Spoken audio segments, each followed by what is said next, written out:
नंदुरबार जिल्ह्यात गेल्या वर्षाच्या तुलनेत यावर्षी मिरचीची आवक कमी झाली आहे. यावर्षी आतापर्यंत 1,60,000 क्विंटल मिरचीची आवक आली असून यातून 45 कोटींची उलाढाल झाली आहे. मिरचीचा हंगाम आणखी महिनाभर सुरू राहणार असल्याचा अंदाज व्यक्त करण्यात आला आहे. नंदुरबार बाजार समितीत गेल्या वर्षीच्या तुलनेत यावर्षी 60% मिरचीची आवक आली आहे.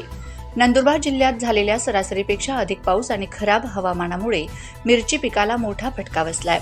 त्यामुळे मिरचीच्या उत्पादनावर मोठा परिणाम झाला असल्याचं दिसून येत आहे. तर दुसरीकडे हिरव्या मिरचीला विक्री करण्यास अधिक प्राधान्य दिलं गेलं होतं. त्यामुळे ओल्या लाल मिरचीची आवक कमी प्रमाणावर आली आहे. सध्याच्या परिस्थितीत ओल्या लाल मिरचीला 2,600 ते 3,200 पर्यंतचा दर मिळत आहे. एकीकडे उत्पादन कमी आलं तर दुसरीकडे भाव नसल्याने शेतकऱ्यांसमोर संकट उभं राहिलं आहे. सलाउद्दीन लोहार, प्रश्नचिन्ह न्यूज, शहादा. यावर्षी आतापर्यंत संपूर्ण मिरची हंगामात आपल्या नंदुरबार बाजार समितीमध्ये जवळपास 1,60,000 क्विंटल मिरचीची आवक सद्यस्थितीत झालेली आहे.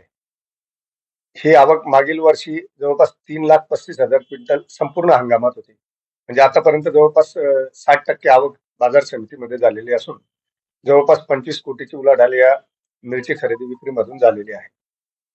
यात मिरचीला सद्यस्थितीत सरासरी 2,600 पासून तर 3,000 पर्यंत ओल्या लाल मिरचीला भाव मिळतो आहे.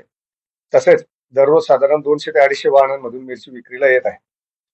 साधारणतः मिरची ही मार्च अखेरपर्यंत सुरू राहण्याची शक्यता असून 2 ते 2.25 लाख क्विंटल पर्यंत यावर्षी मिरची खरेदी होण्याची शक्यता आहे. सर, मागील वर्षापेक्षा यावर्षी हंगाम लवकर संपेल असं वाटतं सर?